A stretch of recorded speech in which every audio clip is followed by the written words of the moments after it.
udah kendor. Ya ini mah iseng-iseng tulisan aja lah. Ya. Oke. Nah ini jadi apa namanya di masa pra-Islam itu kan sebenarnya sudah ada ya. Jadi Hijriyah itu terpengaruhi sebenarnya dari apa namanya masa pra-Islam. Ini ada penelitian pernah tercatat bahwa dalam sejarah Arab itu ada suku Himyar gitu ya, kabilah Himyar memiliki sistem penanggalan itu dimulai 115 Masehi. Nah, ini tapi tidak mereka tidak memiliki sistem tahun 1, 2, 3 tidak begitu. Jadi hanya masih bulan aja. Bulan bulan apa namanya? Dikenal dulu tuh bulan Muharram, kemudian Safar segala macam itu sebenarnya asal mulanya dari situ. Nah, ini sudah memiliki tapi bulan aja tidak tercatat di dalam sistem mereka itu misalkan tahun pertama, tahun kedua, tahun ketiga itu belum ada. Nah, sistem penanggalannya hanya baru berdasarkan bulan aja. Jadi dulu itu Arab jahiliyah itu mereka melihat bulan itu dari musim. Misalkan kalau musim apa namanya Muharram itu adalah musim gugur misalnya. Kemudian kalau Ramadan itu apa musim panas karena memang biasanya dulu Ramadan itu apa terjadi di musim panas. Kemudian Syawal juga sama. Kemudian Rabiul Awal, Rabiul Tsani itu sudah masuk ke musim dingin gitu ya. Jadi mereka menamakan bulan itu berdasarkan apa namanya peristiwa. Nah ini adalah sebenarnya nama-nama Muharram, Safar, Rabiul Awal, Rabiul Akhir, Jumadil Ula dan seterusnya sampai Dzulhijjah itu sebagian itu diambil dari tradisi Himyar itu. Jadi penamaan bulan ya. Nah, ini Muharram itu kan bulan yang disucikan, bulan yang dikosongkan, Safar, Rabiul Awal, Rabiul Akhir dan seterusnya sampai Zulqa'dah, Zulhijjah gitu. Meskipun kemudian nama-nama bulan ini di apa namanya diadopsi ya di dalam penanggalan Hijriyah.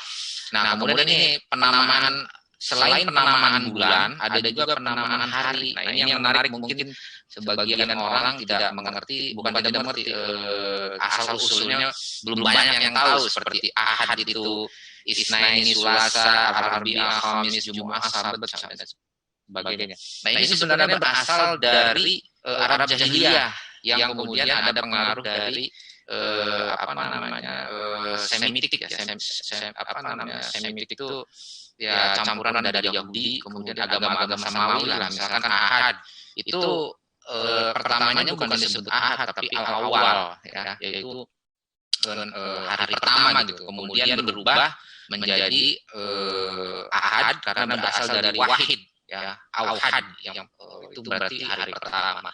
Al-Isnain itu hari kedua ya di dalam tradisi Arab pra-Islam dan menyebutnya Auhad. Nah, Ahwad gitu kan yang artinya itu kuat. Nah, itu kemudian makanya Nabi Hud itu asal namanya dari ini nih. Akar kata Auhad sama Ahwad ini. Nah, kemudian Sulasa. Nah, hari Sulasa ini hari ketiga itu disebut kalau Arab Jahiliyah nyebutnya dulu Al-Jubar atau Jibar. Kemudian berubah menjadi As-Sulasa yang artinya itu banyak gitu ya. Nah, kemudian Al-Arbi'ah ya Arab Jahiliyah menyebutnya Dibar atau Dubar. Nah, kalau dalam apa namanya dalam Islam kemudian diubah menjadi Al-Arbi'ah hari keempat. Al-Khamis. Nah, Al-Khamis ini sebenarnya bukan berasal dari Khamis 5 bukan, tetapi dia berasal dari kata mu'nis yang kemudian hanya apa disinonimkan dengan hari kelima Khamis gitu. Sebenarnya itu dulu dipakai Arab Jahiliyah itu mu'nis yang berarti kesenangan. Nah, kemudian al-jumu'ah, ya al-jumu'ah dari jamaah yajmi'u, jumu'atan, jama'atan berkumpul. Karena dulu sebelum Islam itu bangsa Arab itu sering kumpul lah pada hari Jumat punya kebiasaan ngumpul-ngumpul gitu ya atau ya sekedar apa kongko-kongko lah sesama kabilah gitu itu di hari Jumat gitu. Nah, makanya kemudian ada apa semacam riwayat juga kenapa kemudian kewajiban sholat Jum'ah itu adalah kewajiban yang mana untuk mengganti kebiasaan orang Arab ngumpul-ngumpul nggak jelas di hari Jumat gitu. Jadi kemudian Allah wajibkan sholat Jumat untuk mengganti itu gitu. Makanya kemudian disebut al-Jum'ah. Nah, as-sabt itu berasal dari bahasa Semitik atau bahasa ada juga dari bahasa Yahudi Ibraninya yang artinya diam atau tidur. Kenapa diam atau tidur ini ada kaitannya dengan besoknya yaitu hari Ahad. Karena dalam tradisi Kristen hari Minggu itu atau Ahad itu adalah hari untuk ibadah gitu kan. Jadi mereka mempersiapkan di hari Sabtu itu tidak sibuk. Jadi diam di rumah mempersiapkan untuk beribadah makanya disebut as-sabt. Nah, kemudian diadopsi ke bahasa Arab jadi yaumul sabt atau hari Sabtu. Kira-kira seperti itu. Ini asal usul nama-nama hari gitu ya. Nah, kemudian maka dengan demikian kalender Arab pra-Islam sebenarnya sudah ada dipengaruhi oleh dari Masehi ya. Masehi itu yang kita kenal sekarang itu berasal dari Gregorian ya. Ininya yang yang merumuskannya. Nah, itu belum sistematis juga. Nah, kemudian penanggalan Hijriah ini yang kemarin kita ngobrolin di grup ya, karena kebetulan kita masuk tahun baru Hijriah. Ya, sebenarnya gue juga nggak ahli banget ilmu falak ya, karena dulu ya meskipun di fakultas syariah gitu barang kita sejaman sama Om Semit sama Bib Ali sama yang lain di UIN, tapi ekspertisnya bukan di falak kalau gue, tapi sekedar tahu aja gitu. Jadi memang ini di penanggalan Hijriah ini dibuat berdasarkan peristiwa hijrahnya Nabi. Nah, ini nanti ada yang menarik, pertanyaan menarik. Kenapa harus dibuat penanggalan Hijriah? Kenapa kemudian Nabi hijrahnya di bulan Rabiul Awal, tetapi kok dihitungnya awalnya Muharram, bukan Rabiul Awal sebagai bulan awal dari Hijriah? Itu nanti gue terangin di akhir ya. Nah, itu ada ininya, ada sejarahnya. Jadi, nah kemudian menggunakan sistem lunar. Ini bedanya nih. Kalau Masehi itu kan berdasarkan matahari ya. Jadi perputaran matahari, perputaran bumi kepada matahari. Tapi kalau dalam penanggalan Hijriah itu kebalik. Jadi melihat bulan, makanya melihat perputaran bulan. Ya. Jadi makanya yang berbeda adalah kalau tahun Syamsiah atau Masehi itu bergantinya hari itu jam 12 malam gitu. Jam 12 malam itu adalah Masehi. Tapi kalau penanggalan Komariah atau Hijriah, lunar kalender ini, dia melihat pergantian hari itu pada saat maghrib atau jam 6 gitu. Nah, ini dipengaruhi oleh masa pra-Islam, namun dasar pelaksanaannya itu ditetapkan atas firman Allah atau ayat 36 itu ya, inna iddat asyhuri indallahi isna asyara syahran di situ. Dan kemudian pidato Nabi pada saat Haji Wada. Jadi pada Haji Wada itu kan haji terakhir Nabi sebelum wafat ya. Nabi itu berpidato di situ bahwa selain dia bilang bahwa agama Islam adalah menyampaikan firman Allah yang terakhir bahwa al-yauma akmaltu lakum dinakum wa atmamtu alaikum ni'mati yang seterusnya, Rasul juga bilang bahwa Islam perlu menetapkan penanggalan yang berdasarkan firman Allah tersebut, yaitu atau 36 inna iddat asyhuri indallahi isna asyara syahran itu. Nah, itu terjadi di Haji Wada. Nah, tapi kemudian baru ditetapkan itu 10 tahun kemudian 7 tahun kemudian, itu kan nggak lama setelah Haji Wada kan Rasul wafat ya. Nah, kemudian Abu Bakar sebentar, masa kekuasaannya diganti Umar. Nah, Umar kemudian pada 17 Hijriah itu menetapkan kalender Hijriah. Tapi nanti prosesnya akan kita lihat di slide berikutnya. Nabi menetapkan dalam Islam harus ada penanggalan secara sistematis. Disampaikan dalam khutbah wada berbicara mengenai kegiatan ibadah hidup. Jadi Al-Quran itu ternyata banyak menyebutkan bulan-bulan yang ada dalam Islam, seperti misalkan syahrul Ramadan alladzi unzila fihil Qur'an, seperti itu ya. apa namanya itu kan 10 menit lagi. Apa pakai sungguh aja deh nanti kalau habis men. Gue udah gampang ya. Nah, jadi lagi enak-enak kan. Gue terusin dulu deh. Jadi gitu. Nah, jadi tidak terjadi apa namanya artinya memang sudah ditentukan di dalam Al-Qur'an. Kan kita sering lihat ya apa namanya baca di Al-Qur'an itu sering menyebutkan Allah itu sering berfirman kaitan dengan apa bulan-bulan di dalam Hijriah itu kan gitu apa namanya arba'atu hurum misalkan 4 bulan yang diharamkan Muharram ya kemudian Rajab Ramadan ya dan sebagainya itu ada 4 bulan. Nah itu jadi artinya di situ sudah ada apa redaksi yang memang ya kita harus membuat sistem penanggalan sesuai dengan Al-Qur'an tadi gitu. Dan kenapa kemudian apa namanya menggunakan sistem lunar atau perputaran bulan tidak Masehi tapi tidak menggunakan perputaran matahari. Nah, ini ada di apa namanya? Nah, alasan kalender Hijriah yang menggunakan sistem lunar atau Qamariyah. Jadi ini bedanya kan kalau Masehi kan menggunakan apa matahari ya, perputaran pergantian matahari gitu. Jadi ini tercantum pertama alasannya kenapa perintah kewajiban puasa di bulan Ramadan Al-Baqarah 185 dan ketetapan ibadah lainnya menggunakan patokan bulan gitu. Haji ada di bulan Zulhijjah itu juga Allah menyebutkan. Kemudian Ramadan syahrul unzila fihil Quran, kewajiban puasa dan sebagainya. Kemudian pembatasan bulan adalah 12 bulan di surat At-Taubah, inna iddatash syuhuri indallahi itsna asyara syahran. Kemudian peletakan dasar manzilah untuk mengetahui pergerakan bulan. Itu ada di apa namanya? Yunus ya, apa surat Yunus ayat 5.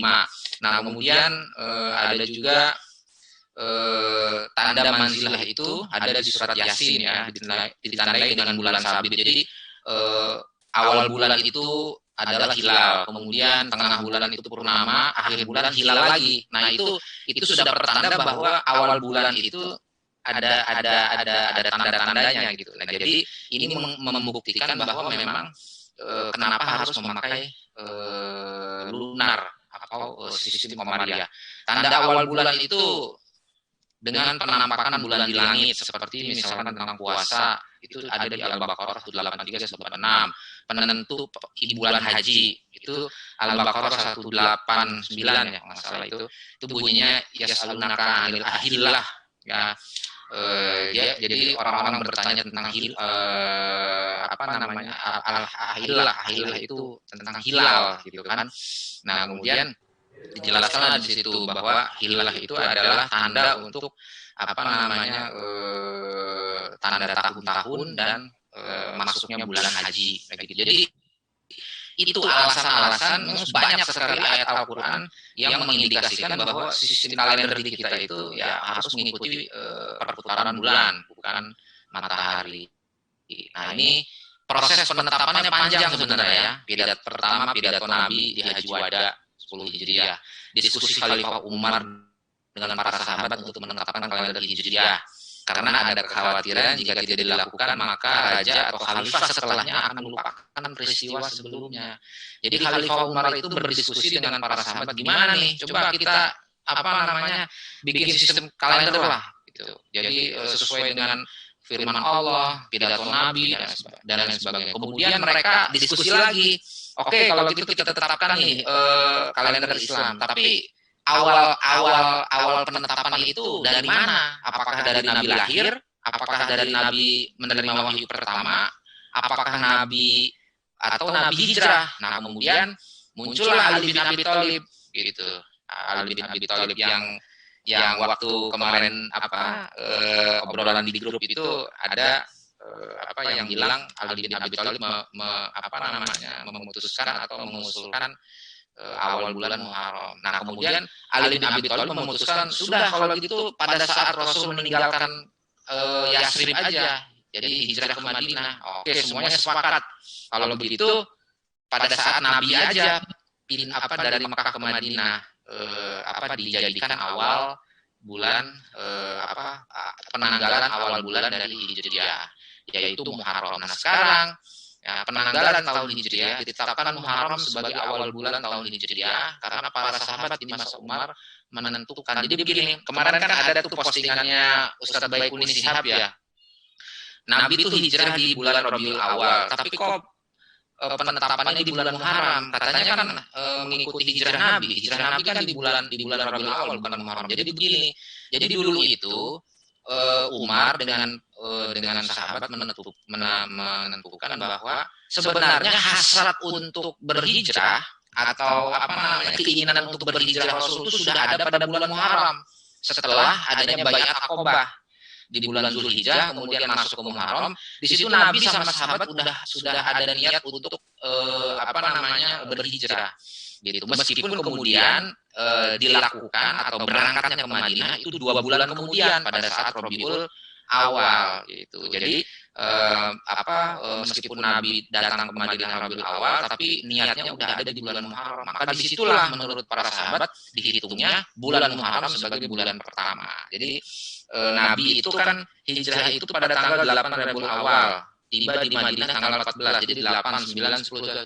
Jadi 5 hari jalan kaki naik onta dari Mekah ke Madinah, gitu kan. Jadi kemudian nyampe 5 hari di Madinah itu tepat bertepatan dengan tanggal 6 Oktober ya, 6 Oktober 621 Masehi. Jadi awal penanggalan Hijriah itu Masehnya adalah 621 Masehi. Gitu. Maka oleh karena itu sahabat memutuskan awal hijrah adalah ada pada bulan Muharram seperti itu. Nah, kemudian oleh karena itu maka kenapa harus ada penanggalan ini? Ya pertama ini adalah perintah Allah di dalam firman-Nya, dan yang kedua juga memang Islam itu kan punya peradaban. Jadi peradaban itu ya bukan hanya sekedar bahasa, kan ciri peradaban itu kan ada bahasa, ada kebudayaan, ada istiadat. Nah, salah satunya adalah penanggalan ataupun sistem penanggalan itu juga bagian dari sebuah kebudayaan atau peradaban suatu baik itu agama atau sistem sosial atau lain sebagainya. Sama seperti di Hindu, Buddha ada punya tahun, Cina punya tahun, kemudian Masehi produk dari Romawi itu juga punya ya, tahun Masehi yang dipakai sekarang, dan kemudian Islam juga punya tahun Hijriah. Jadi seperti itu. Ya, itu aja sedikit lah ya, nanti kayaknya udah 10 menit mati. Nanti kalau mau ini bisa pindah ke Zoom yang lain. Kira-kira begitu. Ini pemantik aja lah biar kita ngobrol aja. Begitu. Om Sumit. Terima kasih Kak Jenal. Wah, ini luar biasa nih. Ini juga daging semua nih ya. Ini pokoknya nih pembahasan Kak Jenal itu udah mirip Kak Reginal, daging semua lah. Bukan, maksudnya ini semua, isi semua ya. Oke. Kayaknya boleh meskipun tadi bentuknya ini ya, poin-poinnya ya aja ya, tapi boleh lah di share, itu lumayan bagus. Untuk permasalahan penanggalan Hijriah itu apakah memang sebenarnya ini kan Nabi kan biasanya ingin menyelisihi dengan orang kafir, dengan orang Yahudi gitu ya. Ini pertanyaan awal aja ya, stimulus aja lah. Kalau bahasanya Habib Ali perangsang lah gitu kan. Apakah penanggalan Hijriah ini salah satu biar umat Islam yang tadi agar menyelisihi gitu. Seperti puasa Muharram aja kan kita seperti Yahudi puasa Muharram tapi kita dibedain gitu. Ada puasa Tasua ya, Tasua kalau nggak salah ya. Gitu, puasa yang hari 9 itu. Nah gimana? Coba silakan Pak Dokter. Ya. Ini mau pindah Zoom apa gimana nih? Belum mati kan nih. Ini belum mati juga. Siapa tahu cuma itu doang nih ya. Kasih efek psikologi doang. Katanya pernah dicoba ini akun, katanya lebih dari 1 jam memang bisa lebih lah. Ya kita lihat aja